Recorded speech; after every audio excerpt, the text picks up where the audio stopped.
بسم اللہ الرحمن الرحیم۔ السلام علیکم۔ راجل یہ سٹوری چینل پر آنے والے تمام ویورز کو خوش آمدید کہتے ہیں۔ ان کی آنکھوں کے سامنے ہی وہ 6 فٹ کا آدمی ان کی زوجہ کو زبردستی اپنے ساتھ لے گیا تھا۔ سلطان نے انہیں بچانے کی ہر ممکن کوشش کی تھی، لیکن جب اس شخص نے ان کے سامنے ان کی زوجہ کو چوٹ پہنچائی تو وہ بے بس ہو گئے تھے اور اسی پل گھٹنوں کے بل زمین بوس ہو چکے تھے۔ وہ لوگ چند ہی پل بعد آنکھوں سے اوجھل ہو گئے تھے۔ جس بات کا انہیں ڈر تھا وہ حقیقت کا روپ دھاڑے ان کے سامنے کھڑی ہو چکی تھی۔ سلطان کی سمجھ سے تمام معاملات بالا تر تھے۔ ان لوگوں کو خبر کیسی ہوئی کہ ملکہ اور بادشاہ دونوں عراق کا سفر کرنے والے ہیں؟ یہ سوچ آتے ہی ان کے دماغ میں سب سے پہلا خیال وزیر کا آیا تھا، کیونکہ یہی ایک واحد شخص تھا جس کو سب سے پہلے سلطان نے آگاہ کیا تھا۔ چند پل اسی بارے میں سوچ کر انہوں نے اپنی سوچ پر لعنت بھیجی تھی۔ ان کا وزیر کسی صورت بھی ان کے ساتھ غداری نہیں کر سکتا تھا۔ سلطان پر وہ اپنی جان وارتا تھا۔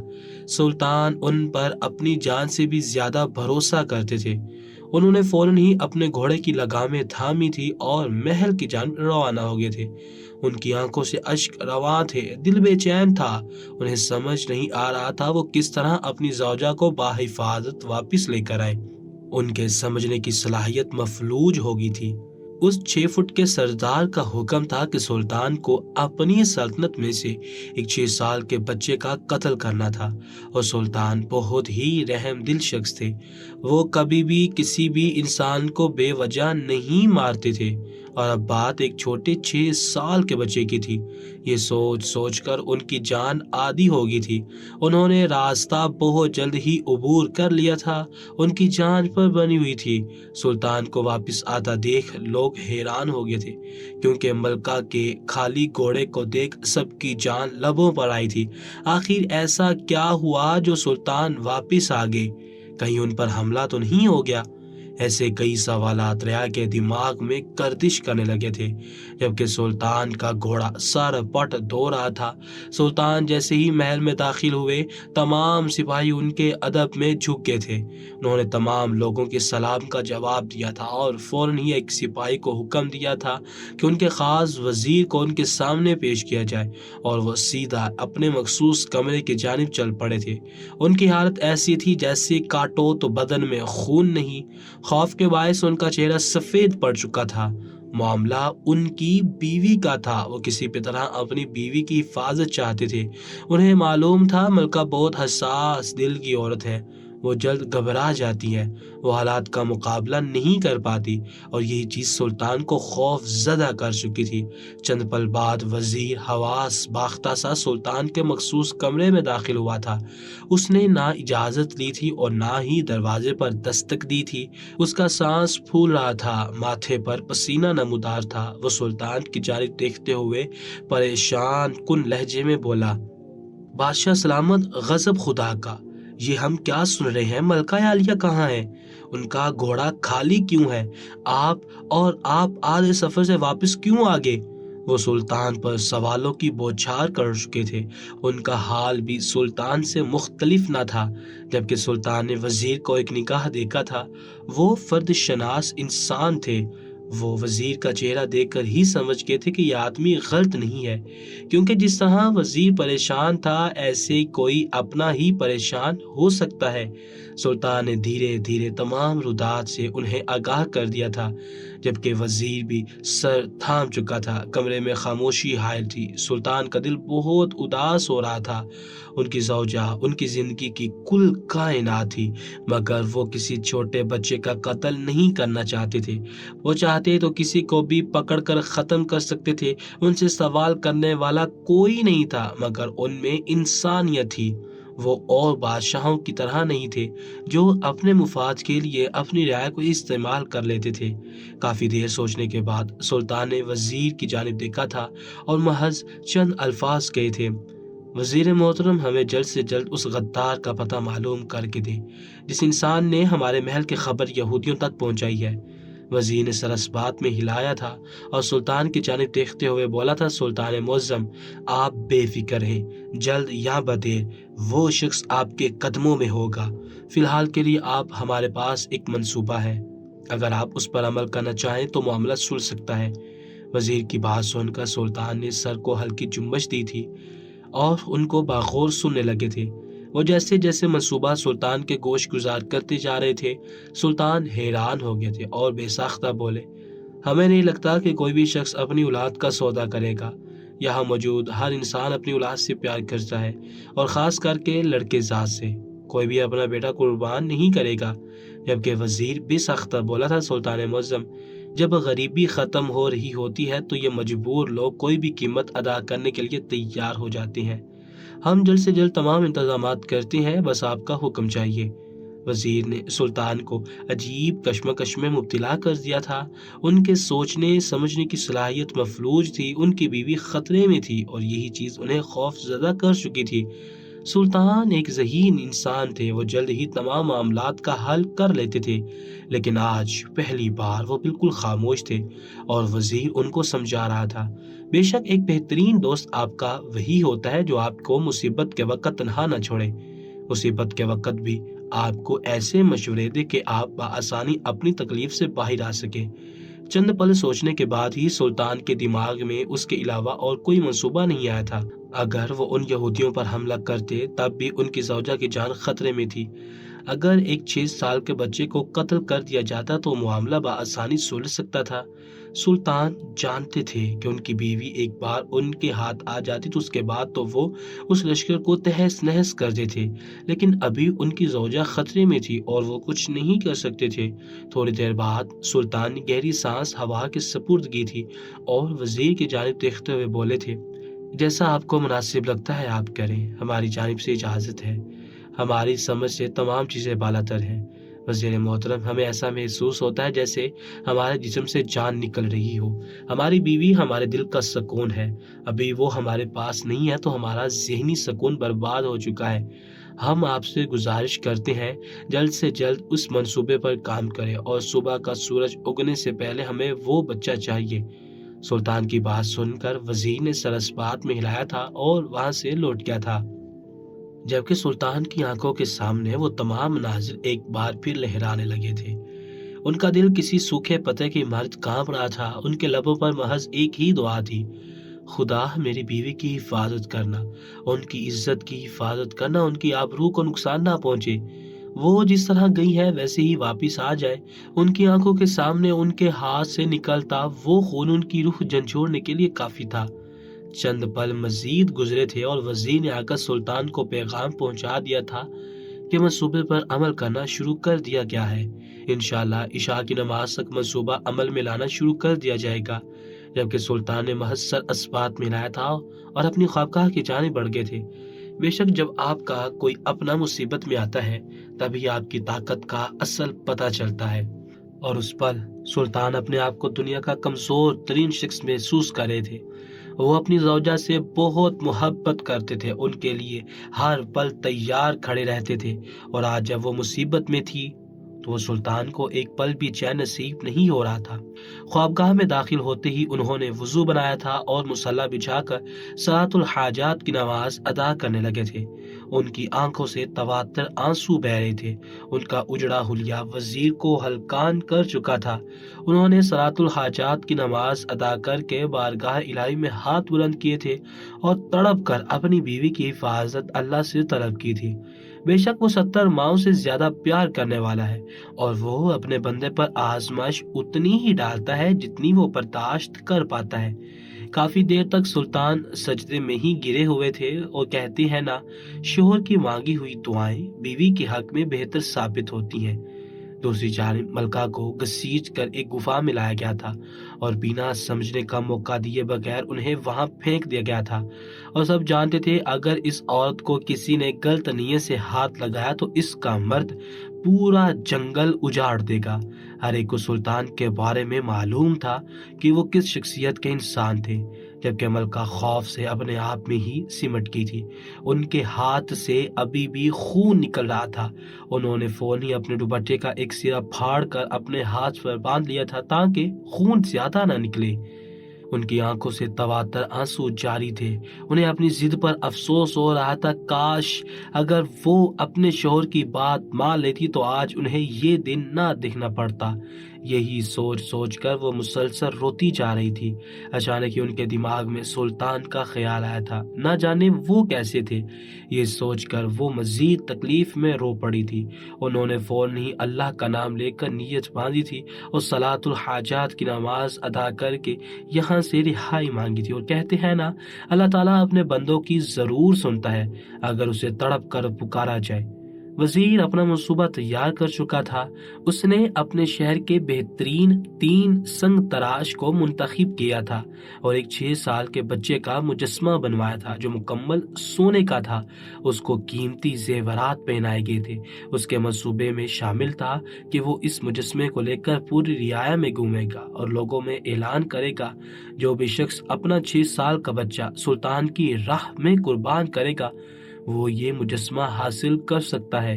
لیکن سلطان کا دل عجیب سی کیفیت کا شکار تھا، لیکن وہ اپنی بیوی کے سامنے اب خود غرض ہوتے جا رہے تھے اور رات سلطان کے لیے بہت تکلیف دہ تھی۔ ان کا پورا لشکر تیار تھا، بس سلطان کے حکم کی دیر تھی، سب کو نیست و نابود کر دیا جاتا۔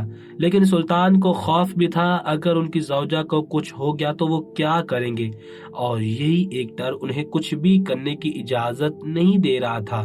اگلی صبح فجر کی نماز ادا کرتے ہی وزیر اس سونے کے مجسمے کو لے کر رعایا میں نکل گیا تھا، جبکہ سلطان دربار میں خاموش بیٹھے ہوئے تھے۔ آج دربار نہیں لگایا گیا تھا، بس ایک چھوٹے بچے کا انتظار کر رہے تھے، کب اس کے ماں باپ آتے ہیں اور ان کے حوالے وہ چھوٹا بچہ کیا جاتا ہے۔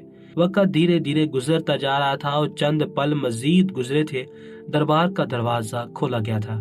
وزیر کے ہمراہ ایک چھوٹا سا 6 سال کا بچہ تھا اور اس کے ماں باپ داخل ہوئے تھے۔ وہ بچہ دکھنے میں بہت معصوم اور خوبصورت تھا۔ سلطان کے چہرے پر تکلیف کے آثار نمایاں ہوئے تھے۔ آج پہلی بار وہ اپنی ذات کی خاطر اپنی رعایا میں سے کسی کو نقصان پہنچانے والے تھے، مگر وہ اب بے بس ہو چکے تھے۔ وزیر ان کے قریب آیا تھا اور ادب سے سلام کیا تھا اور سلطان کو دیکھتے ہوئے بولا تھا، سلطان معظم، ہماری ملکہ کے لیے بچہ قربانی دے گا، اس کے ماں باپ راضی ہیں؟ جبکہ سلطان نے ان دونوں ماں باپ کو دیکھا تھا جن کی آنکھوں میں آنسو تھے، جبکہ وہ بچہ خاموش تھا۔ نہ اس کی آنکھوں میں آنسو تھے اور نہ ہی کسی قسم کا ڈر تھا، یقیناً اسے حالات کا نہیں پتہ تھا۔ سلطان نے پہلے اس بچے سے ان تمام چیزوں کے بارے میں پوچھنا ضروری سمجھا تھا، وہ بنا اس بچے کی اجازت کے اس کا قتل نہیں کر سکتے تھے۔ سلطان نے اس چھوٹے بچے کو مخاطب کیا اور اس بچے کی جانب دیکھتے ہوئے بولے، اے ننھے فرشتے، تمہیں معلوم ہے تمہارے ساتھ کیا کیا جا رہا ہے؟ ان کا لہجہ شفقت بھرا تھا، جبکہ وہ بچہ سر اسبات میں ہلاتے ہوئے معصومیت سے بولا تھا، جی سلطان معظم، ہمیں معلوم ہے ہمارے ساتھ کیا کیا جا رہا ہے، لیکن ہمیں فخر ہے ہم آپ کی راہ میں قربان ہو رہے ہیں، اور اس سے زیادہ ہمیں کچھ نہیں چاہیے۔